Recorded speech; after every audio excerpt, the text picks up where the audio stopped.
नमस्कार मित्रों, ज्ञानकुंज चैनल पर आपका स्वागत है। मित्रों, महादेव कहते हैं मनुष्य जीवन अत्यंत दुर्लभ और अनमोल माना गया है।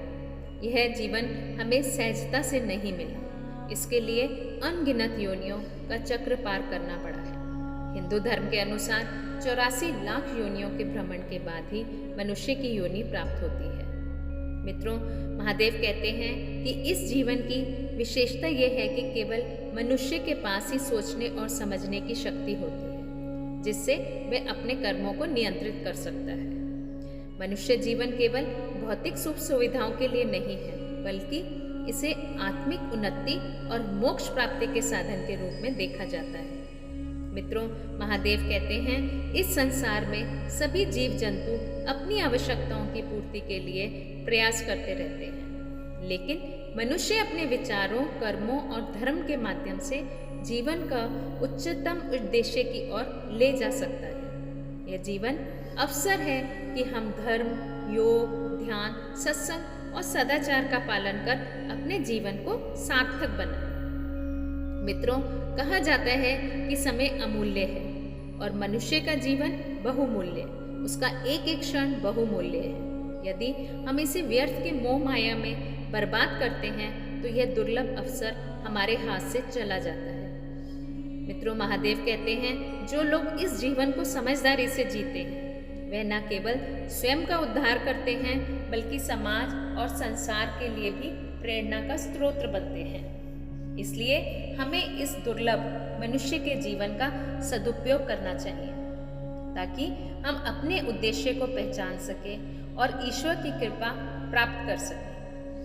जीवन को सार्थक बनाने का यही मार्ग है और यही सही दिशा में अपने कर्मों को लगाएं और मन, वचन और काया को शुद्ध रखें। एक बार रेलवे स्टेशन के बाहर सड़क के किनारे कटोरा लिए एक भिखारी लोगों का ध्यान आकर्षित करने के लिए अपने कटोरे में पड़े सिक्कों को हिला रहा था और साथ साथ वह गाना गाता जा रहा था। गरीबों की सुनो, वह तुम्हारी सुनेगा, तुम 1 पैसा दोगे वो 10 लाख देगा, गरीबों की सुनो।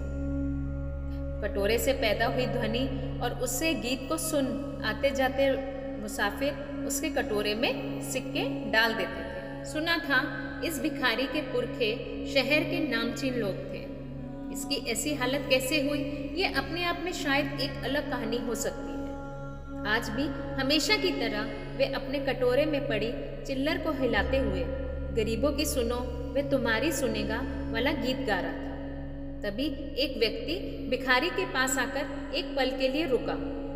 उसकी नजर भिखारी के उस कटोरे पर थी। फिर उसने अपनी जेब में हाथ डालकर उसमें से कुछ 100 के नोट निकाले। भिखारी उस व्यक्ति को इतने सारे नोट गिनते देखकर उसकी तरफ टकटकी बांधे देख रहा था कि शायद कोई एक छोटा नोट उसे भी मिल जाएगा।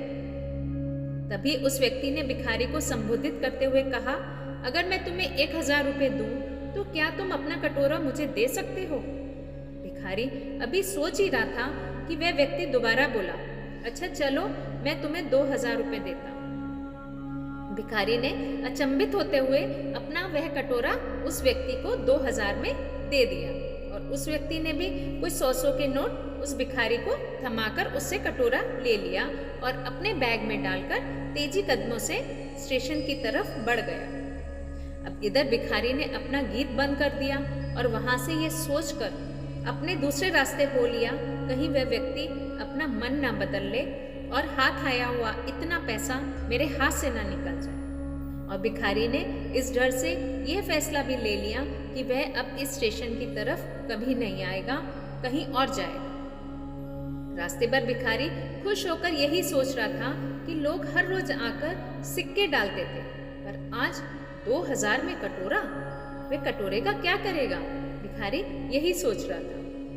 उधर 2000 में कटोरा खरीदने वाला व्यक्ति अब रेलगाड़ी में बैठ चुका था। उसने धीरे से बैग की चेन को खोला और उस कटोरे को टटोला।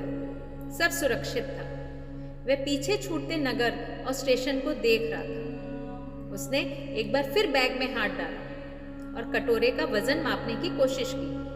कम से कम आधा किलो का तो होगा, वह मनी मन ये सोच रहा था। चूंकि उस व्यक्ति ने जीवन भर धातुओं का काम किया था। भिखारी के हाथ में वह कटोरा देखकर हैरान हो गया था। वह सोने का कटोरा था और उसमें लोग डाल रहे थे 1-2 के सिक्के। उसकी सुनार वाली आंखों ने धूल से सने उस कटोरे को पहचान लिया।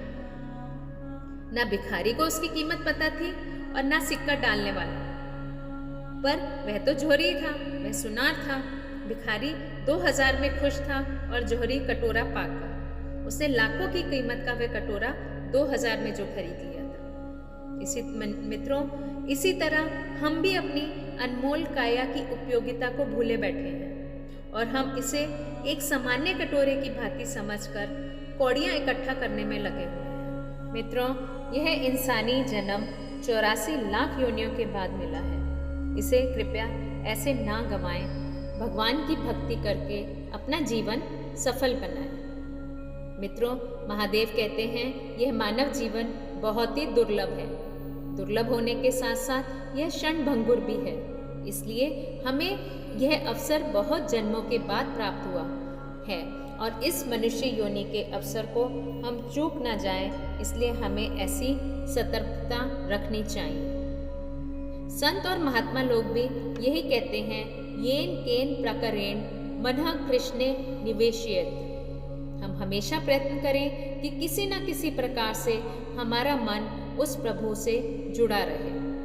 यह सुअवसर इस मनुष्य योनि में ही प्राप्त होता है कि हम किसी न किसी प्रकार परम पुरुषोत्तम भगवान श्री कृष्ण की हम भक्ति करें। यह भगवत भक्ति हमें तभी प्राप्त हो सकती है जब हम भक्तों की संगति करें और शास्त्रों का पठन पाठन करें, हरि नाम संकीर्तन एवं गीता भागवत आदि शास्त्रों का अध्ययन करें। इसी तरह ही हम अपने को इस भवसागर से पार ले जा सकते हैं। धन्यवाद मित्रों, आज के लिए सिर्फ इतना। जल्द मिलते हैं एक नई वीडियो के साथ। मित्रों, अगर आपको यह वीडियो पसंद आई है तो कृपया वीडियो को लाइक, शेयर एवं सब्सक्राइब करना ना भूलें। आपका दिन मंगलमय हो, इसी कामना के साथ जल्द मिलते हैं एक और नई वीडियो के